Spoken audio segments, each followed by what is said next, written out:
Born and raised in Chicago, Ezekiel Walker was the son of Terry Walker, a legendary heavyweight boxing champion, and an absent mother who left when he was young. His father trained him rigorously, instilling in him the mindset of a warrior.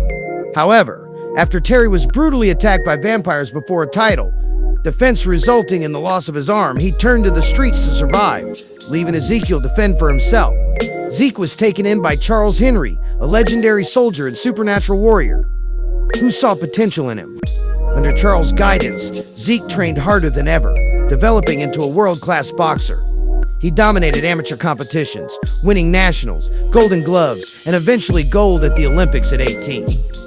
At 20 years old, Zeke was an undefeated professional boxer, standing at 23-0-23 KOs, crushing even seasoned fighters. He was on the verge of becoming the world heavyweight champion until his rival, Leroy Evans, framed him by planting drugs in his gym bag. Sentenced to 2 years in prison, Zeke's career was destroyed overnight. In prison, Zeke proved himself against gang members and fighters, earning the nickname Bones for his unmatched durability and power. He became the best fighter in the prison's underground matchas and focused on improving his strength, patience, and awareness. After his release at 22, no boxing promoters would take him back, forcing him into underground fighting. There, he encountered supernatural opponents, vampires, warlocks, and mutants, learning the true nature of the world. Seeking answers, he trained under Andrea Valentine, a spiritual guide who helped him unlock his inner potential.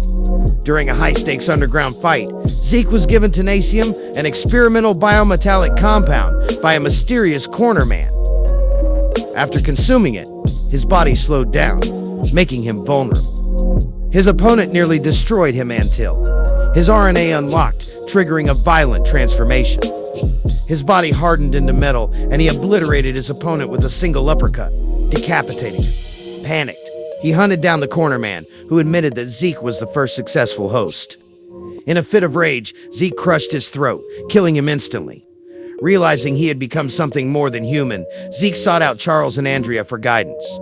They explained that his endurance and willpower allowed him to survive the tenacium bonding, granting him superhuman abilities. Zeke was fooled by a man named Punishment, a pain manipulator. He told Zeke that he was going to save the world from a cosmic threat.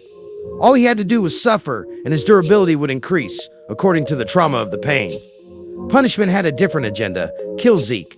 Unfortunately for him, Zeke didn't die, but he did gain the durability to withstand the pain of it actually happened.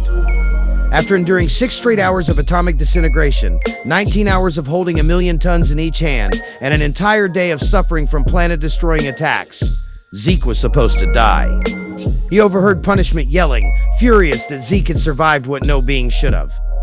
Realizing that Punishment had been trying to kill him, Ezekiel entered the room and stared him down. Punishment smirked. "You should be dead, boy. But let's see if you can handle fighting." Punishment made Ezekiel feel exactly what it would be like to fight a version of himself after all the training, making him endure the raw power, speed, and destructive force of his own might. But Ezekiel had enough. Using his newfound pain manipulation, he forced Punishment to feel his own skull being crushed. The feeling of Zeke's massive hand squeezing his head until it popped like a watermelon. As Punishment screamed in agony, paralyzed by the phantom pain, Zeke rushed forward at light speed, unloading a devastating, merciless flurry of punches. Each full-force light-speed punch tore through Punishment's body, breaking bones, shattering organs, and ripping flesh apart.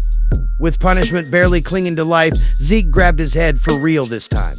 "You failed, old man," he squeezed. With a sickening crack, Punishment's skull caved in, his brain matter exploding in all directions. Zeke dropped the lifeless corpse on the floor and walked out, returning to Andrea Valentine, vowing that no one would ever endure what he did.